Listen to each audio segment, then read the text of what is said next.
Buenos dias. This is Centro de Noticias Cubano. I'm Juan Lopez. Today is June 20th, 1963. We have recently received word that there appears to have been a slight breakthrough in the ongoing Cold War. Today, the United States of America and the Soviet Union have set up direct communications. Designed specifically for emergencies between Moscow, Russia, Washington, D.C. All because of what originally started when Fidel Castro took control of Cuba as the new dictator. To give you some necessary background information, we'll show you footage from the Bay of Pigs invasion shot back in April of 1961. Hola, me llamo Darius Garcia, here at the Bay of Pigs from CNC for an on-site interview on the Bay of Pigs. Here we have Lola Comosa, a Cuban exile, ready to explain what happened April 17th through the 19th. Lola, how did this mysterious invasion come about? Well, a couple of years ago, Fidel Castro overthrew our government and set up a dictatorship. I personally didn't agree with how the Soviets supported it, and I didn't agree with what Castro was doing. So as soon as he captured Havana, I fled to the U.S. A little while later, I heard that President Kennedy had approved a mission, the Bay of Pigs invasion, to go to Cuba for a short revolt against Castro. Unfortunately, we never were able to take over Havana, and it was all over on the 19th. Now, I just need to get back to the U.S. Sounds pretty crazy. Yes. Now back to you. Now we have another exile named Julio who will tell us about his experience from the Bay of Pigs. So Julio, what is significant about the Bay of Pigs? Well, it was an attempt to overthrow Fidel Castro government and bring back democracy to the island. It was a shame it failed, and there were several reasons for its failure. The distance where the Cuban troops were assembled, actually, and the training took place in Nicaragua, which is quite a ways. Another reason for failure was that everybody knew that this was going to happen. So it pretty much made it kind of pointless. Right. The recruiting took place in Florida. They even opened offices where you could go in and register. And so kind of like a draft almost, and everyone... It was totally, completely ridiculous. The brigade that was assembled was called 2506, Brigade 2506, because during training, one of the soldiers there died in a training accident, so they decided that his number 2506 was going to be the name of the brigade, and they used that, the 2506.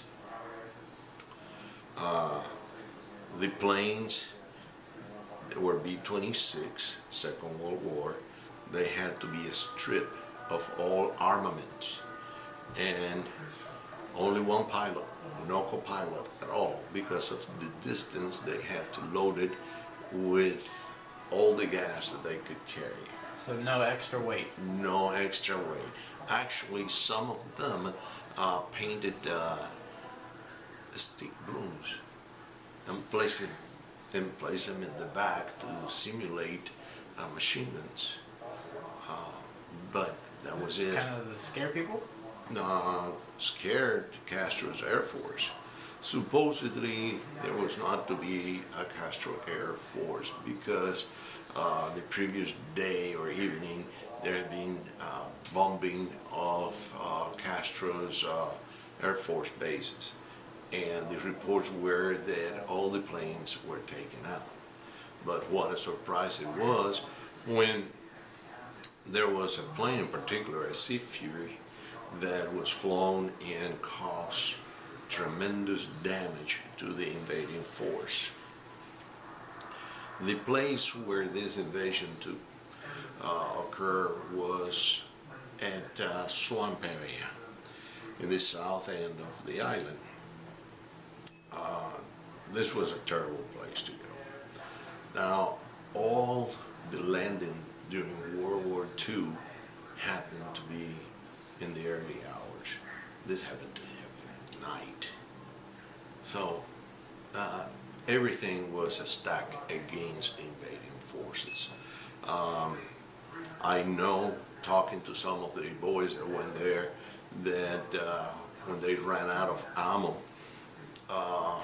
they drop the supplies that they drop were in clips for Springfields, and in reality the boys had M1 grenades to carry, so they had to strip the clips and load them into the M1 grenades. They held for 3 days and they finally had to surrender. There was a group that was going to come in and blow bridges to prevent Castro from bringing aid. The basic idea was to last in there long enough for the United States to recognize the need for a Cuban government in exile, and then the United States was going to be able to give complete open support to. The Bay of Pigs invasion caused both the Soviets and Castro some serious concern that eventually led to the start of the Cuban Missile Crisis in 1962. It all began when Nikita Khrushchev of the Soviet Union placed nuclear missiles in Cuba in order to counteract with the US's invasion and their nuclear missiles placed in Turkey, next to the Soviets. As we all remember, the Americans strongly disapproved, and when JFK discovered in October of 1962 that Soviet ships would be carrying more missiles into Cuba, the U.S. stepped in creating blockade around our country. We'll now show you more footage from back in 1962. Hola, it's October 28, 1962, and this is Darius Garcia from CNC, and I'm here with Eva Fernandez, who will tell us her thoughts on the Cuban Missile Crisis, which has just drawn to an end with the agreement between Kennedy and Khrushchev. So, Eva, do you think President Kennedy made the right choice sending this blockade? I do think he made a great choice. It gave both the Americans and the Soviets time to work everything out so that no missiles had to be fired. If he hadn't done that, who knows what could have happened to either of the countries. And also, who knows what could have happened to Cuba. I see, and I guess I feel the same way. Now, during the agreement between the U.S. and the Soviets, Khrushchev agreed to remove all of the missiles from Cuba, as long as Kennedy agreed not to attack Cuba. Do you think this was right? This was the right agreement? Most definitely. The whole crisis could have led to the destruction of the world, and it was scary for everyone. This agreement has not only put the minds of Cubans at ease, but I think the entire world is now experiencing some relief now that the nuclear missiles have been called off. I'm glad this whole situation was able to come to an end without anything getting any worse than it already is. Gracias, Eva. After the Cuban Missile Crisis came to an end with the agreement from Kennedy and Khrushchev, both sides understood that if the situation has escalated any further, it could have brought out forth a nuclear war. And along with that, the end of the war. Obviously, this war was a huge wake-up call for both the United States and the Soviets. And now we bring you to our present day situation. Once again, it's June 20th, 1963. And with the installment of the hotline communication between Washington, D.C. and Moscow, the two countries will now be able to communicate directly about any other emergencies that arise.